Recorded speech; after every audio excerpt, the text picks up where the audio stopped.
Hello बच्चों, कैसे हैं आप लोग? बढ़िया, मजे में चल रहा है सब? है आनंद में जीवन चल रहा है? नोट्स बना रहे हो मतलब? है चलो, अच्छी बात है, बनाते रहो भाई। है चलो, टेस्ट तो टाइम से दे दिया करो। है कुछ के नाम पता चले मुझे, टेस्ट नहीं दे रहे भाई। कोई बात नहीं, हाँ कोई बात नहीं, ठीक है समझ गए होंगे वैसे। दो भाई टेस्ट, दो भैया, रेगुलर आओ, टेस्ट दो। चलो बात करते हैं, आज एक नए चैप्टर की बात कर लेते हैं। देखो, इस चैप्टर में हम ज्यादा थ्योरी नहीं डिस्कस करेंगे, क्योंकि वो तो आप बुक से भी पढ़ सकते हो। ठीक है, समझ में आ गई बात? तो मैं वो चीजें पढ़ाऊंगा जो एग्जाम में बिल्कुल आती है। अगर कोई थ्योरी छूट जाती है तो आप लोग बाकायदा उसको बुक से पढ़ लेना, लेकिन 95% हम कवर कर लेंगे। देखो जी, एक बात आई है कि कुछ बच्चे मतलब जो नोट्स के सर पीडीएफ में जो है नोट्स वो पूरी नहीं है। तो कोई बात नहीं, उसमें नहीं है तो वीडियो में तो आ रहे हैं ना। देखो, अगर थ्योरी कम होती तो पूरा वीडियो में इसको मैं पढ़ा देता हूँ। तो आप वीडियो को प्लस देखो और नोट्स को देखो, फिर ठीक है। पहला रफ कॉपी में काम करना है कोई मिला के। अब तो चाहे इसमें तो आप बिल्कुल फेयर करना मेरे साथ, कोई दिक्कत नहीं है। इस चैप्टर को पूरा फेयर में काम करो, ठीक है? चलो कोई बात नहीं। देखो, हम एक नए चैप्टर की बात कर रहे थे। हमारा जो चैप्टर है वो है बायोमोलिक्यूल, जैव अणु। ठीक है, रात के बज रहे 2 है और मैं बना तुम्हारे वीडियो है। खुश हो गए तुम्हें? देखो, बायोमोलिक्यूल जैव अणु की बात कर रहे हैं हम लोग। भाई, बायोमोलिक्यूल जैव अणु होते क्या है? पहली बात देखो, हमारा बॉडी है ना, इन बायोमोलिक्यूल्स इन जैव अणु से मिलकर बना हुआ होता है। ठीक है, तो कौन कौन से होते हैं? कार्बोहाइड्रेट, प्रोटीन, विटामिन, न्यूक्लिक अम्ल, लिपिड्स और हार्मोन। समझ में आ गई बात? इनसे मिलके ये जैव अणु बनते हैं। टोटल 25 एलिमेंट से ये जैव अणु या बायोमोलिक्यूल्स मिलके बनते हैं, जो हमारे बॉडी के लिए बहुत असेंशियल होते हैं, बहुत ही जरूरी होते हैं। समझ में आ गई यहाँ तक बात? देखो, यहाँ पर आगे समझो। देखो, सबसे पहले मैं कार्बोहाइड्रेट की बात करूंगा। ठीक है, तो मैंने कहा आपके लिए बहुत सारा मेटल लिख दिया ताकि मेरा टाइम खराब नहीं हो और आपका भी खराब नहीं हो ना। देखो, समझो ध्यान से, कार्बोहाइड्रेट क्या होता है। देखो, कि इसके नाम को तोड़ा जाए तो नाम में क्या है? देखो, कार्बो और ये क्या है? हाइड्रेट। ठीक है, देखो इसके नाम को तोड़ने के बाद क्या निकल के आएगा? कार्बो मतलब कार्बन की बात कर रहा है, हाइड्रेट मतलब किसकी बात कर रहा है? H2O की बात कर रहा है। समझ में आ गई बात? तो देखो, यहाँ पे कार्बन और H2O जब मिलते हैं तो उसी को हम क्या बोलते हैं? कार्बोहाइड्रेट। सबने बचपन में रिएक्शन पढ़ी होगी, फोटोसिंथेसिस रिएक्शन। देखो, फोटोसिंथेसिस रिएक्शन में क्या होता है? उसमें CO2 और H2O मिलते हैं, उनके कुछ मोल्स मिलते हैं और मिलके क्या बनाते हैं? भाई, कार्बोहाइड्रेट। ये जो फॉर्मूला मैंने बनाया CxH2O का होल बाई, यही क्या होता है? कार्बोहाइड्रेट होता है। समझ में आ गई यहाँ तक बात? ठीक है, और साथ में कौन सी गैस बाहर निकलती है? O2 गैस बाहर निकल जाती है। ठीक है जी, तो देखो यहाँ पे मैंने जनरल फॉर्मूले की बात की है, तो कार्बोहाइड्रेट का जनरल फॉर्मूला क्या होता है? CxH2O का होल बाई। इसका मतलब x और y की संख्या हमेशा सेम होगी। समझ में आ गई बात? अगर x तुमने 1 लिया तो y भी तुम्हें 1 लेना पड़ेगा। अगर x तुमने 2 लिया तो तुम्हें y भी 2 लेना पड़ेगा। अगर तुमने x 6 लिया तो y भी तुमने कितने लेने पड़ेंगे? 6 लेने पड़ेंगे। समझ में आ गई बात? ठीक है, आगे देखो, एग्जाम्पल लिखे मैंने कुछ कि कार्बोहाइड्रेट के एग्जाम्पल है ग्लूकोज, फ्रक्टोज, स्टार्च, ETC की बात की। देखो, यहाँ पे कुछ एक्सेप्शन की बात कर रहे हैं। हम क्या बोल रहे हैं? देखो, कि ग्लूकोज का फॉर्मूला लिखो तो क्या होता है? C6H12O6, ये फॉर्मूला होता है। देखो, अगर मैं इसको इस फॉर्मूले से चेक करूं तो देखो यहाँ पे फॉर्मूला क्या बनेगा अपना? C6H2O का होल 6। ठीक है, तो देख लो यहाँ पे ये 6 है, तो 6 इंटू 2 करो 12 आ जाएगा, और ये क्या हो जाएगा? O। तो मतलब जितना कार्बन का वैल्यू हो उतना ही वैल्यू किसका रख देना? तुम Y का वैल्यू रख देना। समझ में आ गई यहाँ तक सबको बात? बढ़िया से, ठीक है। आगे देखो, लेकिन कुछ ऐसे भी लोग होते हैं जो फॉर्मूले को फॉलो तो करते हैं लेकिन कार्बोहाइड्रेट नहीं होते। लेकिन कुछ ऐसे भी होते हैं भाई जो फॉर्मूले को फॉलो तो करते हैं लेकिन कार्बोहाइड्रेट होते हैं और नहीं भी होते हैं। दोनों बातें हो सकती है। तो देखो, ये फॉर्मूले को फॉलो करे तो कार्बोहाइड्रेट है, लेकिन कुछ ऐसे जो फॉर्मूले को फॉलो करते लेकिन कार्बोहाइड्रेट नहीं होते। देखो, समझो ध्यान से। पहला मैंने लिखा है रेगनोज।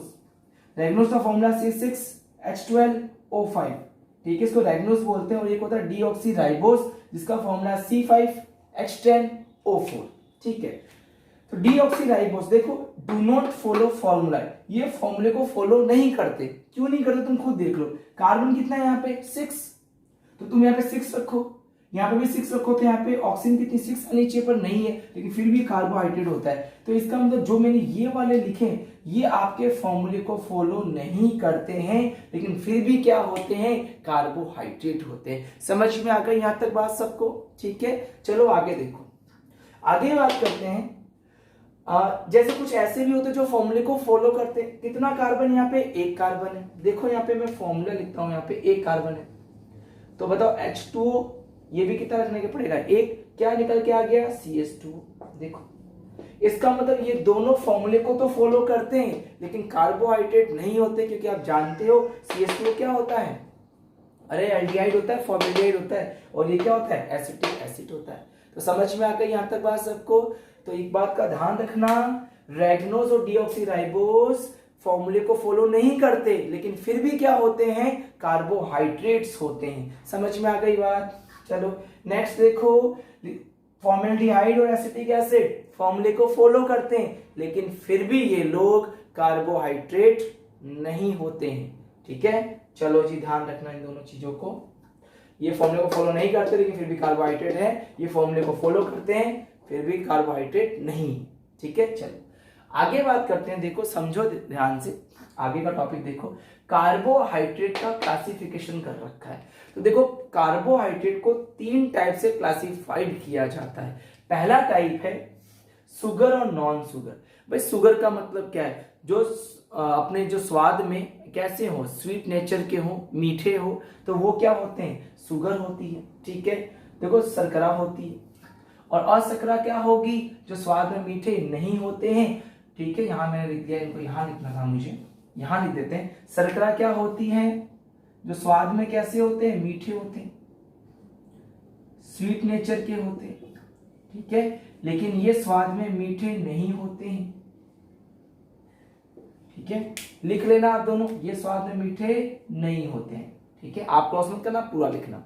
वापस देखना, कार्बोहाइड्रेट का पहला जो क्लासिफिकेशन वो कौन सा है, सुगर और नॉन सुगर, शर्करा और अशर्करा। सुगर क्या होती है, जो स्वाद में कैसे होते हैं, मीठे होते हैं। समझ में आ गई बात? जैसे ग्लूकोज हुआ, फ्रक्टोज हुआ, स्वाद में कैसे होते हैं, मीठे होते हैं। अशर्करा नॉन शुगर क्या होती है, जो स्वाद में मीठे नहीं होते हैं, ये स्वाद में क्या होते हैं, स्वीट नेचर के नहीं होते हैं। समझ में आ गई बात? जैसे एग्जांपल ग्लूकोज, इसमें स्टार्च बोल दो, सेलुलोज बोल दो। समझ में आ गई बात? देखो एक है अपचाई और एक अनअपचाई। ठीक है, रिड्यूसिंग और नॉन रिड्यूसिंग शुगर। तो ध्यान रखना, रिड्यूसिंग शुगर किसे बोलेंगे, रिड्यूसिंग शुगर किसे बोलेंगे, जो फैलिंग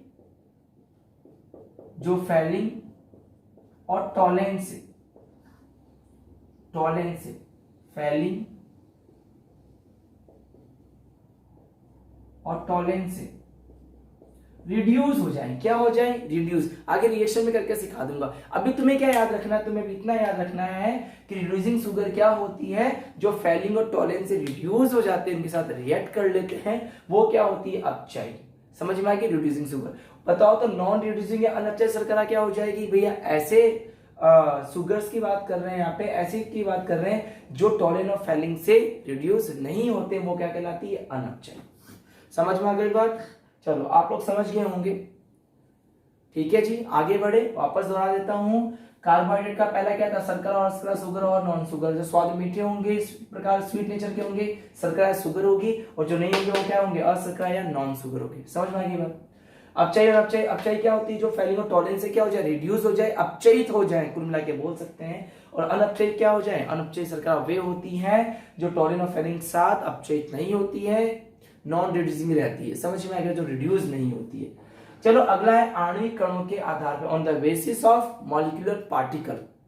देखो जी, कुछ कार्बोहाइड्रेट छोटे होते हैं और कुछ बड़े होते हैं, तो उनके बेसिस पे हमने इसको 3 पार्ट में डिवाइड किया है। कौन कौन सा किया है, ए, बी और ये वाला सी। समझ में आ गई यहां तक सबको बात? मैं वापस से दोहरा देता हूं। आणविक कणों के आधार पर कितने टाइप पे डिवाइड किया गया, 3 टाइप में। कौन कौन सा है, मोनोसेक्राइड्स, ओलिगोसेक्राइड्स और पॉलीसेक्राइड्स। अभी केवल इनके एग्जाम्पल लिखे हैं, इसको मैं डिटेल में आगे आपको पढ़ा दूंगा। तो देखो आणविक कणों के आधार पे पहला है मोनोसेक्राइड्स। इसके 2 टाइप बता रखे हैं, एल्डोस, कीटोस। देखो ट्रायोस भी होते हैं, टेट्रोस भी होते हैं, पेंटोस भी होते हैं और हेक्सोस भी होते हैं। समझ में आ गई बात? आगे बात कर लेंगे अभी। तो अभी तो आपको ये ध्यान रखना है मोनोसैकेराइड्स कौन सी होती है, जो एल्डोस होती है और जो कीटोस होती है, ठीक है ना। चलो जिसमें से एग्जांपल कर सकते हो आप ग्लूकोज कर सकते हो, उसमें फ्रक्टोज, इसमें एग्जांपल क्या है ग्लूकोज, एल्डोस बोलते हैं इसको, ठीक है। और ये क्या है फ्रक्टोज, समझ में आ गई बात। ओलिगोसैकेराइड्स के एग्जांपल कौन से हैं, सुक्रोज, लैक्टोज और माल्टोज। और नेक्स्ट कौन है पॉलीसैकेराइड्स, स्टार्च, सेलुलोज, ग्लाइकोजन, गोंद वगैरह जो आती है, गम वगैरह की बात कर रहे हैं, ठीक है। तो ये तो भाई सिर्फ क्लासिफिकेशन हुआ है ना, अपन जो डिटेल में पढ़ेंगे वो ये पढ़ेंगे, ये बहुत इंपॉर्टेंट पार्ट है अपने लिए, समझ में आ गई बात। चलो फटाफट नोट करो आप लोग।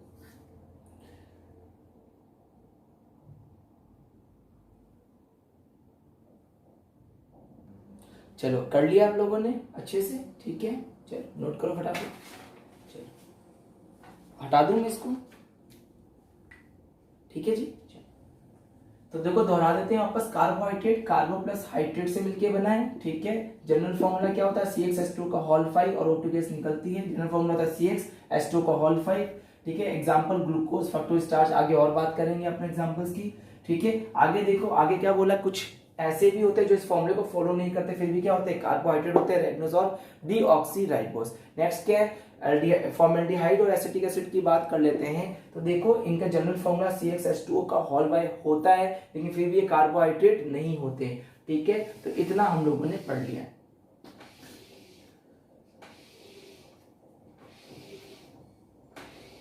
समझ में आ गया होगा वैसे आप लोगों को ये, ठीक है। आगे देखो आगे बात कर लेते हैं हम लोग। आगे आगे क्या है, कार्बोहाइड्रेट का क्लासिफिकेशन की बात करते हैं। तो 3 टाइप का क्लासिफिकेशन किया गया है, सुगर, नॉन सुगर, शर्करा, अशर्करा। सुगर क्या है जो स्वाद में मीठे होते हैं, स्वीट नेचर के होते हैं। अशर्करा क्या है जो स्वाद में मीठे नहीं होते हैं, ठीक है। एग्जाम्पल क्या है ग्लूकोज और फ्रक्टोज, यहाँ एग्जाम्पल क्या है सेलुलोज, स्टार्च और ग्लाइकोजन, ठीक है। यहाँ अपचाई और अपचाई से क्या जो रिड्यूस हो जाती है फेलिंग और टॉलेंस से, ठीक है ना। कौन कौन होगी, तो एल्डिहाइड फ्रक्टोज हो जाती है, ठीक है। इसके अंदर जो चीजें नहीं होगी मैं आपको बता दूंगा, वैसे ये सब नहीं होते, स्टार्च वगैरह नहीं होते, ठीक है।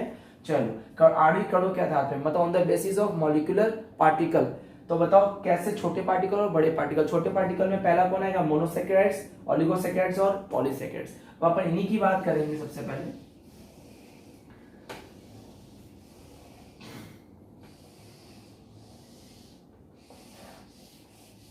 तो आपको देखो ये समझ में आ गया होगा, है ना। यार पोछा कहाँ चला गया, हाँ जी। पोछा बोले तो बोर्ड का पोछा है ना, घर का पोछा नहीं भाई। चलो तो यहां तक आपको बातें समझ में आ गई है ना, ठीक है। आगे बढ़ते हैं हम लोग नेक्स्ट। देखो नेक्स्ट हम बात कर लेते हैं, नेक्स्ट हमारी बात चलेगी अब कार्बोहाइड्रेट के क्लासिफिकेशन की बात कर रहे थे, ठीक है। तो क्लासिफिकेशन की जब हम बात कर रहे थे तो इसमें हमने जो पहली बात बोली थी वो ये 3 टाइप की मैंने आपको क्लासिफिकेशन बताया था। उसमें जो हम पढ़ने जा रहे हैं, चलो जो हम नेक्स्ट टाइप पढ़ने के लिए जा रहे हैं वो है आणविक बलों के आधार आणविक कणों के आधार पर जो हमने वर्गीकरण किया था on the basis of molecular particle के हिसाब से, वो हम उनकी बात करने जा रहे हैं। तो देखो यहाँ पर जो हम पहली बात करेंगे वो करेंगे मोनोसैकेराइड्स की।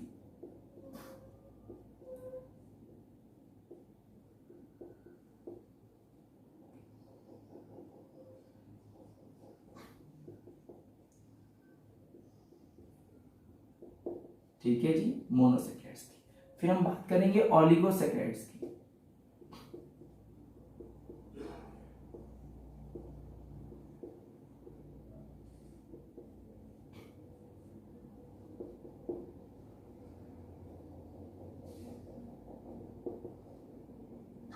समझ में आ गई बात। और आगे हम बात करेंगे पॉलीसैकेराइड्स की।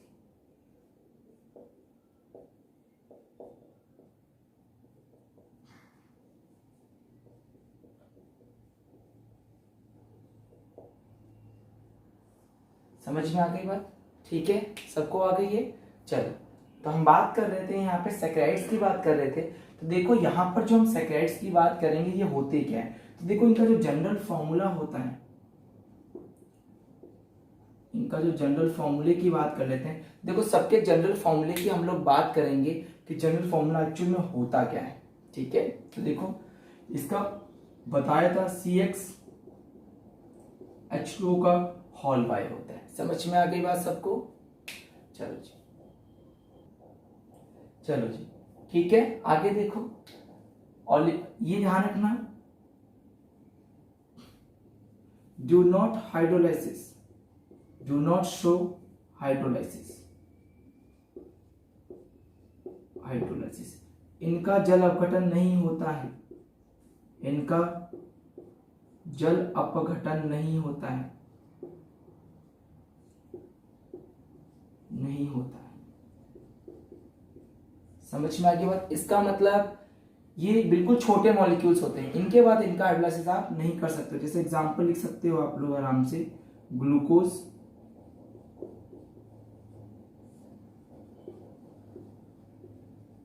ठीक है, फ्रक्टोज,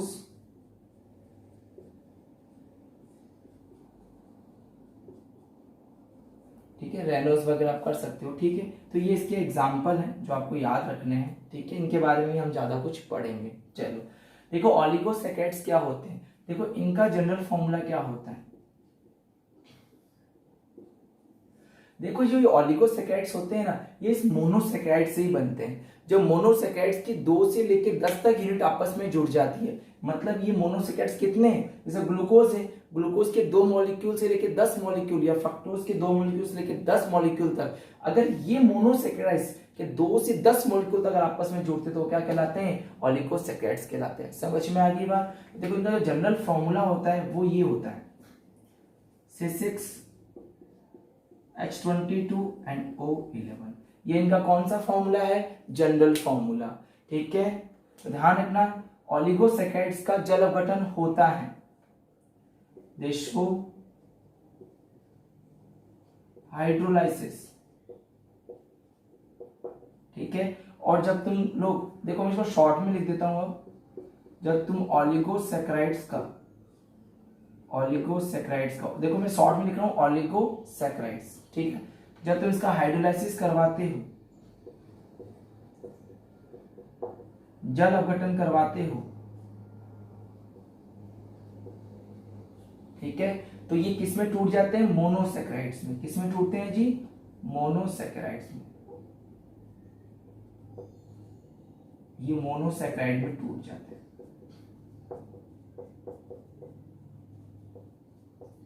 और कितनी यूनिट में टूटेंगे, 2 से लेके 10 तक यूनिट में, ठीक है। या तो इनका जब तुम हाइड्रोलाइसिस करवाओगे, या तो 2 यूनिट टूट जाएंगे या 10। मैं आपको बकायदा एग्जांपल देके समझा दूंगा, ठीक है। अभी सिंपल बस हम ये देख रहे हैं होते क्या है। देखो इसका जो जनरल फॉर्मूला होता है वो ये होता है, C6H10O5 का N, ठीक है। इसका मतलब इसके अंदर ये यूनिट बार बार क्या होती है, रिपीट होती चली जाती है। देखो दे शो हाइड्रोलाइसिस, ये भी हाइड्रोलाइसिस शो करते हैं, दे शो हाइड्रोलाइसिस, ये जल अपघटित होते हैं,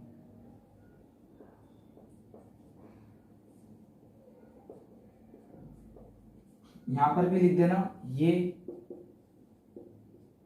जल अपघटित होते हैं। समझ में आ गई यहां तक बात? और एक बात ध्यान रखना, इनका जब जल अपघटन होता है तो ये भी किसमें टूटते हैं, मोनोसैकेराइड्स में। लेकिन कितने सारे मोनोसैकेराइड, 100, 50, 40, है ना, ये कुल मिला के 10 से ऊपर, 10 से 100 बोल सकते हो आप। समझ में आ गई बात? तो कुल मिला के देखो, ये दोनों बनते तो मोनोसैकेराइड से ही है, लेकिन ये कितनी यूनिट से बन सकता है, 2 से लेके 10 तक। तो जितनी यूनिट से बनेगा, और जब इसका आप हाइड्रोलाइसिस कराओगे तो उतने में तो वापस टूट जाएगा। समझ में आ गई बात? ये कितने मॉलिक्यूल से मिलके बनते हैं, 2, 4, 6, 8, 10, है ना। बात करेंगे 10 से कुछ ज्यादा ही होता है कुल मिला के, ये ध्यान रखना, 10 से ज्यादा, 10 से लेके 100 के बीच में होते हैं ये, ठीक है। तो देखो इनके एग्जाम्पल देखो मैंने लिखवा दिए थे वैसे, तो इसका भी एग्जाम्पल लिख लो आप लोग। इसका होता है माल्टोज,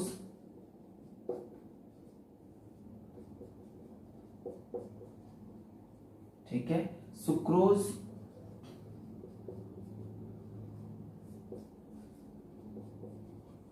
सुक्रोज होता है, ठीक है, ग्लैक्टोज,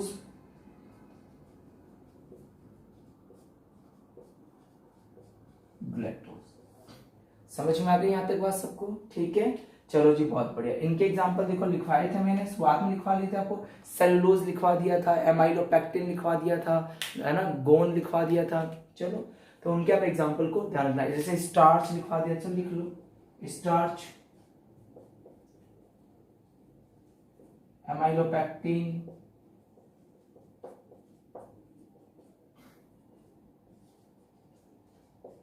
एमाइलोपेक्टिन। ठीक है, तो ऐसे खूब सारे एग्जांपल आप कर सकते हो आराम से, है ना। ठीक है, चलो समझ में आ गई यहाँ तक बात? तो ये आपको क्लासिफिकेशन समझ में आ गया अच्छे से। चलो फटाफट नोट कर लो, फिर हम आगे बात करते हैं। चलो चलो हो गया ये आप लोगों का? ठीक है, चलो अब सबसे पहले मोनोसेक्राइड में ग्लूकोज की बात कर लेते हैं। तो आप हेड डाल दो मोनोसेक्राइड्स, आप हेडिंग नोट डाल दो मोनोसेक्राइड्स। ठीक है, क्या डालोगे आप? मोनोसेक्राइड्स। मोनोसेक्राइड सबसे पहले हेड डालो ग्लूकोज, डाल दिया। चलो आगे बढ़ते हैं, है ना। अरे नोट कर लो भाई, है ना। चलो किसकी बात करें हम लोग? ग्लूकोज की बात करते हैं। ग्लूकोज,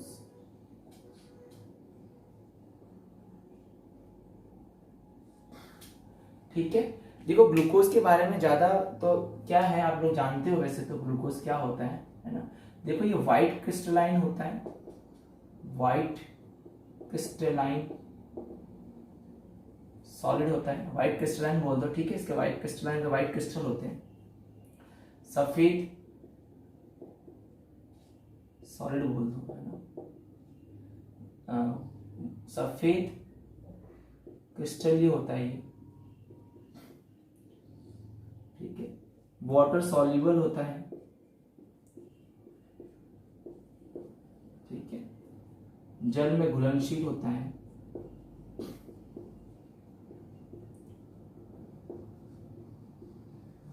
समझ में आ गई यहाँ तक बात सबको? ठीक है, चलो लेकिन ध्यान रखना अल्कोहल में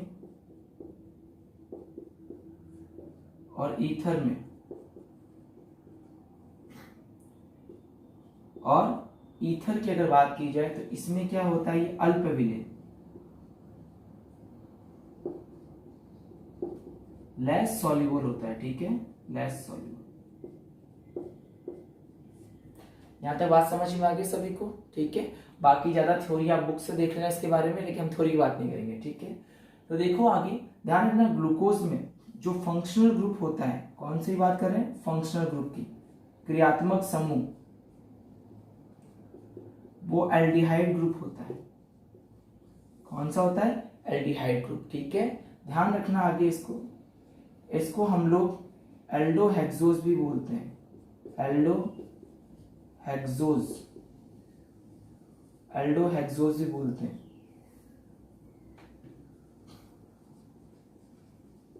एल्डोहेक्सोज भी बोलते हैं। ठीक है, तो इस चीज का आपको थोड़ा सा ध्यान रखना। समझ में आ गई बात? नाम जानते हो ग्लूकोज का? देखो इसके स्ट्रक्चर की बात कर लेते हैं, संरचना की बात कर लेते हैं। ठीक है, चलो समझ में आ रही चीजें कैसे कर रहे हैं? चलो बढ़िया है। तो कुछ आसान सा कुछ है नहीं अभी। देखो स्ट्रक्चर देखो, इसका फॉर्मूला क्या होता है? C6H12O6। समझ में आ गई बात? तो इसकी स्ट्रक्चर तो कैसे बनाओगे? पहले 6 कार्बन बना लो, 1 2 3 4 5 6, 1 2 3 4 5 6 बना लिए। ये होता है एल्डिहाइड, ठीक है जी। ये होता है CH2OH। अब देखो यहां पर आपको HOH HOH HOH और HOH लगाने होते हैं। ठीक है, ध्यान रखना नंबर 3 वाले कार्बन का OH इधर होता है, बाकी सभी का OH आपके राइट साइड में होता है। समझ में आ गई बात यहां तक? तो देखो यहां पर क्या क्या हमें मिल रहा है कि फंक्शनल ग्रुप या क्रियात्मक समूह कौन सा होता है? तो एल्डिहाइड ग्रुप होता है। ये रहा एल्डिहाइड ग्रुप। समझ में आ गई बात? इसको आपको पता हो, इसको हम ऐसे भी लिखते हैं C+O। जानते हो ना? ये तो पढ़ा पढ़ी चीज लग रही है। आगे देखो, चलो समझो। देखो यहाँ पर अल्कोहलिक ग्रुप भी होता है। और कौन सा फंक्शनल ग्रुप है यहाँ पे? अल्कोहल। लेकिन देखो अगर बात की जाए कि अल्कोहल, दो टाइप के अल्कोहल है यहाँ पर अल्कोहल कितने टाइप के होते हैं, इसमें दो टाइप के अल्कोहल है। एक तो इसके अंदर अल्कोहल है 2 डिग्री वाला और एक है 1 डिग्री वाला। सर क्या मतलब हुआ 2 डिग्री 1 डिग्री का, जानते हो? बताओ ये कार्बन अपने आसपास कितने कार्बन से जुड़ा हुआ है, 2 से, 1 और 2, तो ये कार्बन कितने डिग्री का है, 2 डिग्री का। ये कार्बन भी 2 डिग्री का, 2 डिग्री का। ये कार्बन भी 2 डिग्री का। लेकिन ये कार्बन एक कार्बन जुड़ा कितने डिग्री का, 1 डिग्री का। देखो इससे 2 डिग्री से लगी OH भी कितने डिग्री की हो जाएगी, 2 डिग्री की। तो कितनी लगी हुई है, 1 2 3 4। तो ध्यान रखना इसके अंदर 4 OH, कितनी, 4 OH कितने डिग्री की होती है, 2 डिग्री की होती है। और इसके अंदर जो 1 डिग्री की होती है, ठीक है, वो कितनी होती है, 1 होती है। तो 1 होती है OH। समझ में आ गई बात, लिख लेना। इसके अंदर 2 डिग्री की 4 OH होती है और 1 डिग्री की 1 OH होती है। समझ में आ गई यहां तक बात सभी को?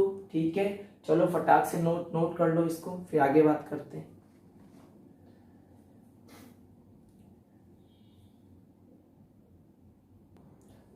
ठीक है, उतार लिया। आगे देखो ग्लूकोज को आप इस तरीके से भी लिख सकते हो, ये तो एक तरीका हुआ लिखने का, है ना।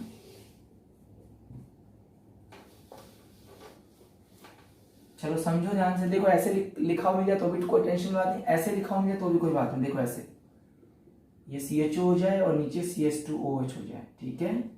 और यहाँ पे 4 देते, 1 2 3 और ये 4। इसका मतलब क्या है, 1 कार्बन 2 कार्बन 3 4 5 और ये 6। क्या लगा यहाँ पे, OH H। लेकिन कार्बन 3 वाला OH इधर होगा, इधर H होगा। ये OH OH H और ये H। समझ में आ गई यहाँ तक सभी को बात? ठीक है, चलो जी मिटा दूं मैं इन सबको, बढ़िया। आप समझ चुके हो कि मैं कैसे लिख रहा हूं। तो प्राथमिक अल्कोहल कितने होते हैं, 1, और द्वितीयक अल्कोहल सेकेंड डिग्री अल्कोहल कितने होते हैं, 4। ध्यान रखना, ये सवाल पूछा गया है बोर्ड में, है ना, इसके स्ट्रक्चर को लेके, तो इस चीज का ध्यान रखें। चलो जी, अब देखो कॉन्फ़िगरेशन ऑफ अल्कोहल की बात कर लेते हैं, है ना। कि अल्कोहल देखो, आप कभी कभी देखते हो डब्बे पे लिखा होता है डी ग्लूकोज, है ना।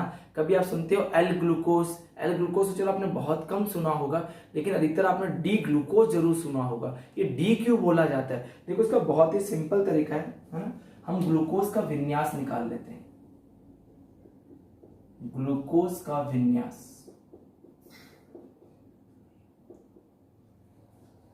कॉन्फ़िगरेशन ऑफ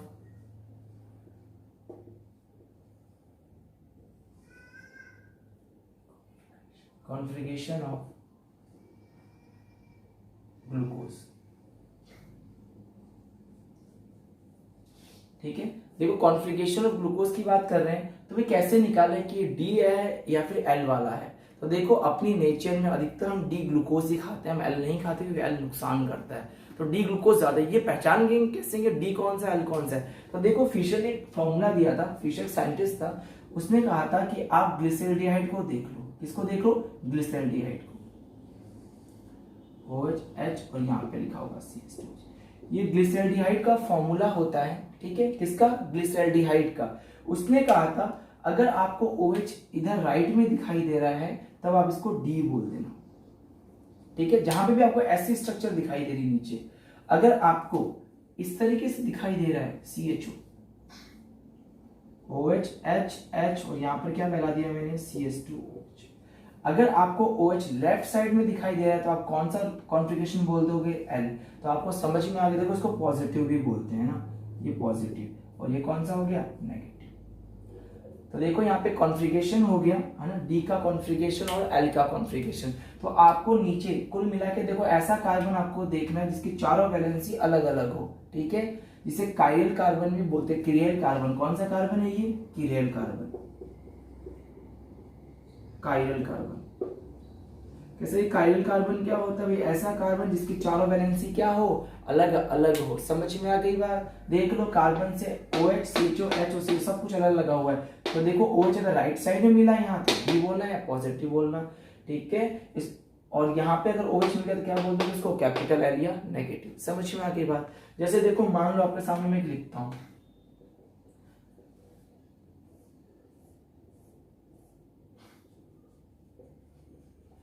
यहाँ लिखा मैंने OH H OH H OH H OH और H।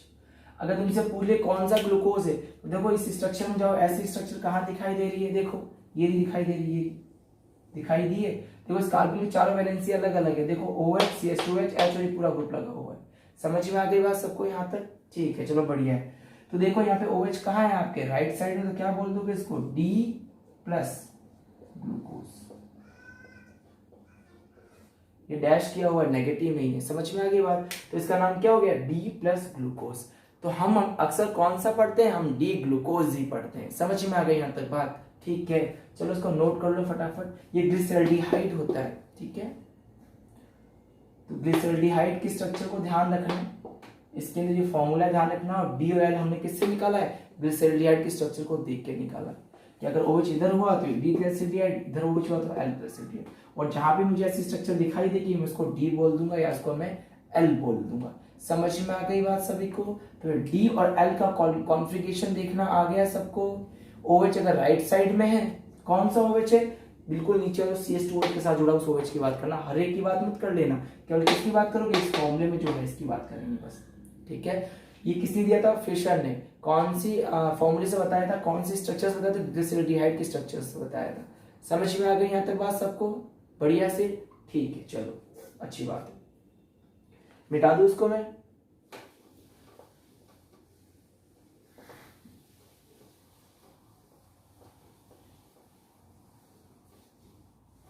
तो ये कॉन्फ़िगरेशन हो चुका है सभी का। चलो अब हम बात करेंगे ग्लूकोज की। देखो ये सबसे इंपॉर्टेंट है, अच्छे से समझना इसको। ग्लूकोज की बात करेंगे साइक्लिक एंड हॉवर्थ स्ट्रक्चर की, हॉवर्थ स्ट्रक्चर की, ठीक है, चक्रीय और हॉवर्थ संरचना, ठीक है जी। चक्रीय और हॉवर्थ स्ट्रक्चर की बात करते हैं तो इसको बड़े ध्यान से समझो कि मैं इसको कैसे बढ़ा रहा हूं। चलो जी आगे बात कर लेते हैं। हॉवर्थ या चक्रीय स्ट्रक्चर क्या मतलब हुआ, देखो ये रहा ग्लूकोज का फॉर्मूला।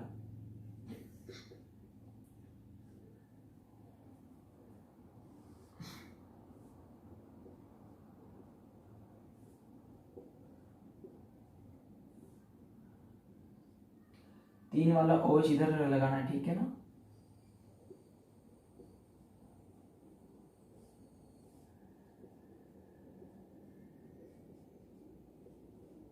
हो गया ना, 1 2 3 4 5 और 6। देखो यहाँ पर होता क्या है, ध्यान से समझना चीज को। देखो ये जो लास्ट वाला OH है ना, OH इसका ये ऑक्सीजन है। देखो CHO को मैं ऐसे खोल के लिख देता हूँ ना, C डबल बॉन्ड O और ये H, ठीक है। इसको ऐसे भी लिखा जाता है, समझ में आ गई बात? चलो अच्छी बात है, समझ गए। देखो ये ऑक्सीजन क्या करता है, इस कार्बन के ऊपर अटैक करता है। कर लिया अटैक। अटैक करते ही क्या होता है, ये ऑक्सीजन यहां आ जाती है। समझ में आ गई यहां तक बात? देखो इस तरीके से आने से हुआ क्या, चलो देखते हैं क्या क्या हुआ है। देखो अब ऑक्सीजन यहां से जुड़ जाएगी, है ना, जोड़ देते हैं। देखो ध्यान से समझना चीज को, क्या आ गई है H, इसको मैं ऐसे लिख देता हूं H। ये क्या हो गई O-। बाकी सारी स्ट्रक्चर वैसी किसी को चेंजेस नहीं आए नीचे, OH H H OH OH H CH2OH H। अब देखो यहां पर, अब देखो समझो ध्यान से, इससे तो ये ऑक्सीजन जुड़ गई है ना, और देखो जो इसकी ये H थी वो कहां जाके लग जाएगी, ऑक्सीजन के ऊपर। समझ में आ गई सबको बात कैसे जोड़ा है? मैं वापस समझा देता हूं। देखो मैं सब हटा रहा हूं वापस से, सब देखो ध्यान से। देखो जैसे ये इसके ऊपर आक्रमण करेगी, जाएगी, अटैक करेगी, तो ये बॉन्ड खिसक जाएगा, तो इस ऑक्सीजन पे क्या आ जाएगी माइनस, और यहां से कौन जुड़ जाएगा, ये ऑक्सीजन जुड़ जाएगा, ठीक है। लेकिन ये H खाली रहेगी, ये कहां चली जाती है, ऑक्सीजन के पास। बताओ यहां क्या बच जाएगा, OH। समझ में आ गई बात सभी को, अच्छे से आ गई ना? चलो जी ठीक है, बताओ ये क्या था, डी था, डी की बात कर रहे हैं तो क्या था ये डी प्लस। लेकिन यहां पर एक चीज अब आप ध्यान रखना, क्या ध्यान रखो, डी प्लस ग्लूकोज था ये। तो देखो इस कार्बन को, ये जो कार्बन दिखाई दे रहा है, इस कार्बन की अगर OH, सिर्फ इस कार्बन की OH, ये वाली OH जो ये OH बनी, ये ऑक्सीजन जो OH बनी है, अगर वो आपके राइट साइड में होती है तो उसको बोलते हैं अल्फा डी। क्या बोलते हैं इसको, अल्फा डी। देखो यहाँ पे कॉन्सेप्ट आ गया, समझ लो ध्यान से। देखो 1 2 3 4, ये तो अलग बात थी, यहाँ पे माइनस था, देखो इसको हमने OH बनाया, ऑक्सीजन क्या बनाया यहाँ पे जोड़ के, कौन सी है जोड़ के, ये वाली है जोड़ के, क्या बन गया यहाँ पे OH बन गया। तो बताओ जो तुमने ये OH बनाया है, मैंने बोला जो तुमने ये OH बनाया है, अगर ये इधर की तरफ है तो कौन सा, अल्फा। भाई ऐसा भी तो हो सकता था कि ये घूम के इधर आ जाता, बिल्कुल आ जाता और सेम बात हो जाती। लेकिन इस बार इस OH को अगर मैं इधर लिख देता तो ये H इधर, ये OH इधर, बाकी सब कुछ वैसा का वैसा रहता।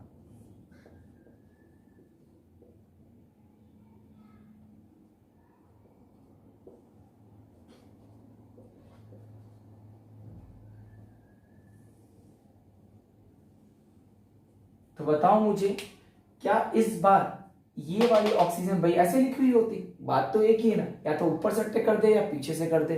तो देखो ये हो चाहे तो इधर आ जाए या फिर इधर, अगर इधर आ गई तो इसको बोलेंगे बीटा डी ग्लूकोज।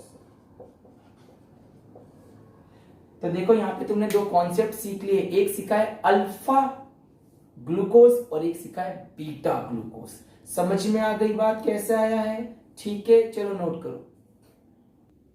ये इसकी साइक्लिक स्ट्रक्चर होती है, कैसी होती है, साइक्लिक स्ट्रक्चर। समझ में आ गया ना सभी को, चलो जी ठीक है, चलो मिटा दूं मैं इसको, वापस सुन लेना।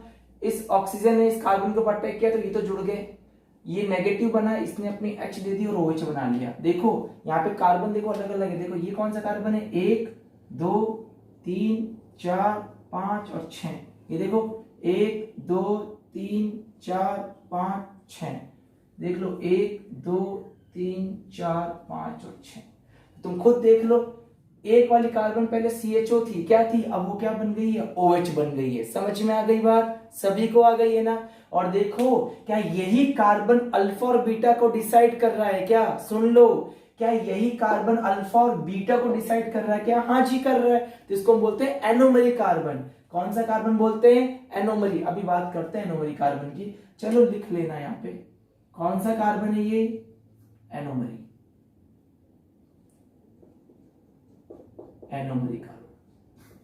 आपसे पूछ ले एनोमरी कार्बन क्या होता है, कि ग्लूकोज में वो कार्बन जो अल्फा और बीटा को डिसाइड करता है, निश्चित करता है, वो क्या कहलाता है, एनोमरी कार्बन कहलाता है। समझ में आ गई बात, स्ट्रक्चर्स, ठीक है चलो जी बहुत बढ़िया। अब देखो इसकी हॉवर्थ स्ट्रक्चर, ये तो चक्री हो गई, तो इसको तो बीच वाले तो हटा देता हूं। अब देखो देखा जाए तो रिंग बन गई, देखो ये रिंग बन गई, देखो कितने कार्बन इस रिंग में, 1 2 3 4 5 और ये क्या है, ऑक्सीजन। तो देखो ये कैसी रिंग दिखाई देगी तुम्हें, ये देखो, समझ में आ गई बात। देखो एक इस तरह की पाइरेन रिंग होती है, कौन सी रिंग होती है, पाइरेन, ठीक है। तो इसकी स्ट्रक्चर जस्ट लाइक पाइरेन रिंग की हो जाती है, इसको पाइरेनोज भी बोलते हैं, क्या बोलते हैं, पाइरेनोज। ये हॉवर्थ स्ट्रक्चर वाला, वापस सुन लो, देखो इसकी स्ट्रक्चर, देखो ये ऑक्सीजन, ये carbon carbon carbon carbon carbon, ये carbon carbon carbon carbon carbon. समझ में आ गई बात।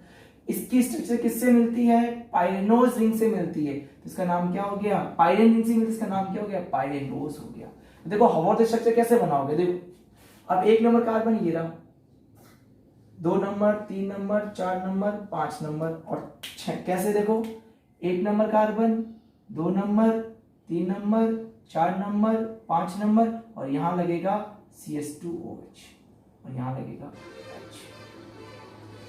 ठीक है जी, समझ गए, चलो नोट करो, चलो कर लिया नोट। चलो आगे देखो, देखो जो तुम्हें इधर दिखाई दे रहे हैं ना, इधर उनको नीचे लिख दो, जो तुम्हें इधर दिखाई दे रहे हैं उनको कहां लिख दो, नीचे। और CH2OH को हमेशा टॉप पे लिखा करो, बस इतना सा ध्यान रखना।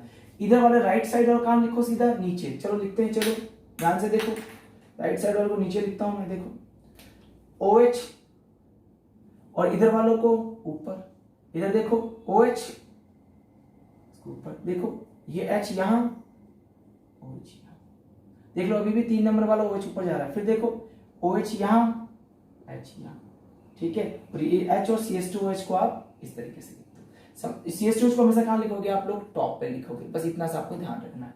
चलो जी, समझ गए। अब मुझे एक बात बताओ, क्या ये वाला कार्बन का OH कहां है? नीचे है, देखो। तो इसका नाम क्या था? Alpha D glucose. ठीक है, समझ में आ गई बात सभी को? चलो बनाओ फटाफट इसको। अब तुम एक बात बताओ, अगर तुम्हें बीटा बनाना हो तो तुम क्या चेंज करोगे? अरे देखो, ये OH इधर आ गया, ये OH इधर था, इधर चला गया, इस OH को कहां कर दो? ऊपर कर दो, बस सिंपल है। देखो अब मैं इसको बनाता हूं, इस वाले को बना देता, इसको मैं मिटा दूं, ये तो मैंने बना लिया है ना। ये तो कौन सा बन गया? अल्फा बना लिया इसको देख के। अब उसको देख के बीटा बनाते हैं, समझो ध्यान से। वही पाइरेन रिंग बनेगी, इसको क्या बोलते हैं? पाइनोज रिंग बोलते हैं। ठीक है, ऊपर तो क्या आएगा? CH2OH ही आएगा, कंफर्म है। और यहाँ H रहेगा, ये तो कंफर्म है। अब तुम इधर चेक करो, देखो इधर H नीचे है, तो H नीचे है, OH ऊपर है। आगे बोलो क्या है यहाँ पे? OH नीचे है, H ऊपर है। फिर बोलो क्या है? OH H, फिर क्या है? OH H। बताओ ये तुमने क्या बना लिया? बीटा डी ग्लूकोज, प्लस लगा लेना, ठीक है। या बीटा डी ग्लूकोपाइनोज भी बोल सकते हैं इसको, बीटा डी पाइनोज, ये पाइनोज रिंग होती है, समझ में आ गया? ये कौन सी दोनों स्ट्रक्चर बनाई है? हॉवर्थ।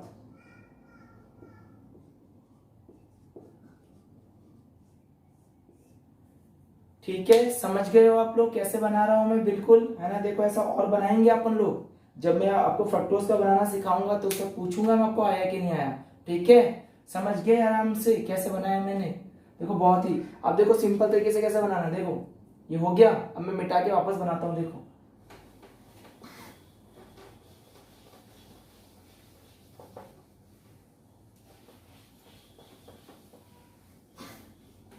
चलो देखो ये लोग, अब मान लो मुझे बनाना है एक बार अल्फा डी ग्लूकोज और एक बार बनाना मेरे को बीटा डी ग्लूकोज।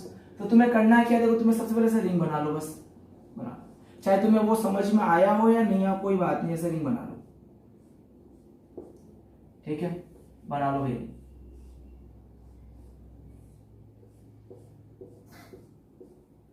बना ली रिंग। अब तुम एक बात जानते हो कि यहाँ क्या लिखते हैं हमेशा? CH2OH, और यहाँ क्या लिखते हैं? H। यहाँ क्या लिखते हैं? CH2OH और H। 3 नंबर कार्बन का OH ऊपर रहेगा, 1 2 3, ये OH ऊपर रहेगा, H नीचे, OH ऊपर नीचे, बाकी हर जगह OH नीचे रहता है।